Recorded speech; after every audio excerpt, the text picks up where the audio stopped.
हुकूमत का अक्टूबर के पहले हफ्ते में आईनी तरमीम मंजूर कराने का ऐलान। सुप्रीम कोर्ट के अगले chief justice justice Mansoor Ali Shah होंगे।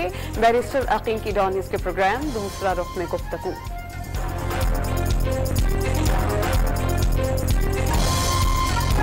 तब्दीलियां लाएं मगर मखसूस सियासी मफाद नजर नहीं आना चाहिए। मुल्क में सियासी इस्तेहकाम है ना ही मुआशी। मौलाना फजल रहमान का कराची में तकरीब से खिताब।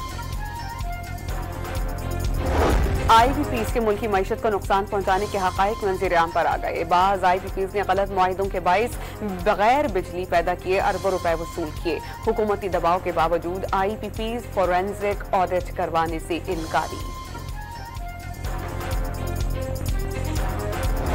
यरूशलेम पोस्ट ने बानी PTI से मुतालिक टाइम्स ऑफ इसराइल के दावों की तस्दीक कर दी। वो इसराइल के लिए हम ख्याल सियासतदान हैं। यरूशलेम पोस्ट की रिपोर्ट में दावा।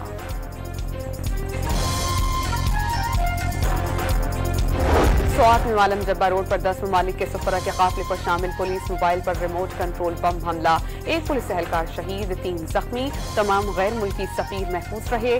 सदर मुमलिकत और वजीर आजम की मजम्मत। दहशतगर्दी के खात्मे तक जंग जारी रखने के आज़म का इजहार। वजीर आला अली अमीन ने वाक़े की रिपोर्ट तलब कर ली।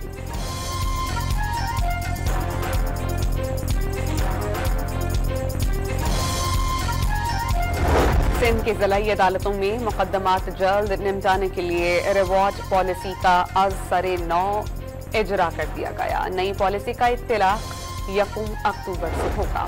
फेडरल बोर्ड ऑफ रेवेन्यू ने तमाम पायलट ताजरों का जनरल ऑडिट करने का प्लान तैयार कर लिया। 4000 से जायद ऑडिटर्स की खिदमत देने का फैसला, ज़राए का दावा।